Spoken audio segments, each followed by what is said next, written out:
kumva ikintu ukacumva kikaba ari ijambo hanyuma ukacakira umaze kucakira hariho kucizera umaze kucizera hariho kukigenderamo mu ikibazo hagati yo kucumva no kucakira no kukigenderamo hari ikibazo cyo kucizera muka muranyumva ikibazo nyamukuru kiri ku kintu cyitwa kwizera tunda gushaka mu bwenge n'ibiharuro kandi akaba n'ikintu cyo kurekura ibintu twabayemo kera bitari ibyo rero nganza kuca kintu cy'imfungurwa kumbe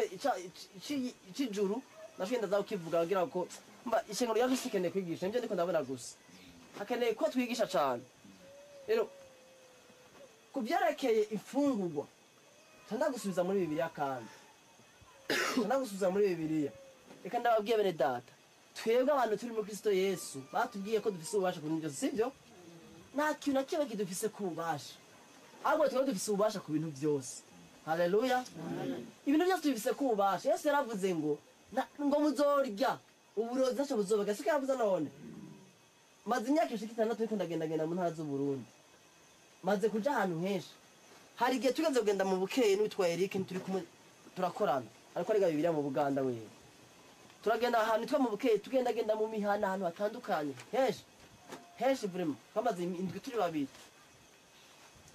haragara ahantu tugenda mu mihana tukarya ugashika na mu nzu y'umuntu gacavuga twaza ati imfezo ko ari umupfumu vraiment babona ukinja mu nzu ugasanga hari ibintu bamanitse imeze gute bagangora mu gikombe amazi igikombe cyahiye kimwe ibintu byirabura amazi n'ibindi ibintu byirabura babona ukabona aya mazi arimo ibinyamurobo arimo ibiki twebwe ko turavuga butumwa kandi twizera ijambo ko ibyo rivuga ari ukuri haleluya ko ibyo rivuga ari ukuri tuteza kubyiza tukabigenderamo Eriko we yari umwana mu muji cyane ko je narabaye na ruguru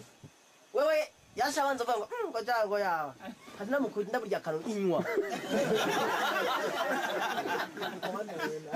oro inywa ijya kuko utonga kiswabo banyumvirize gusa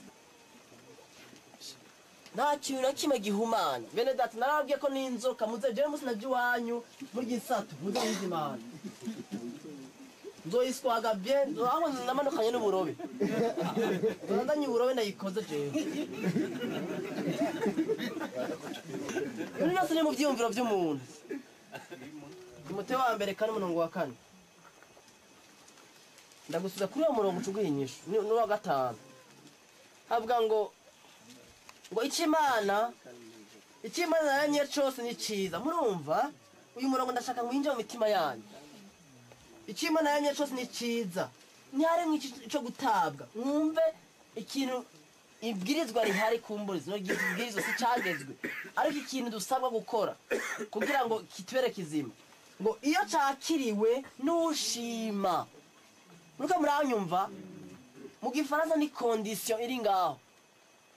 hari ibintu ngenderwa ko biri ngaho muri Bibiliya tuteza gukoresha ibyo bita mu gifaransa les principes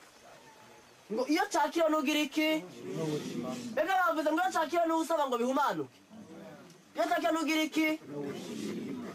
muranyumva ngo kuba kiba gihezagiwe n'ijambo ry'Imana no kugira iki no gusenga haleluya ubwa mbere n'ibintu bitatu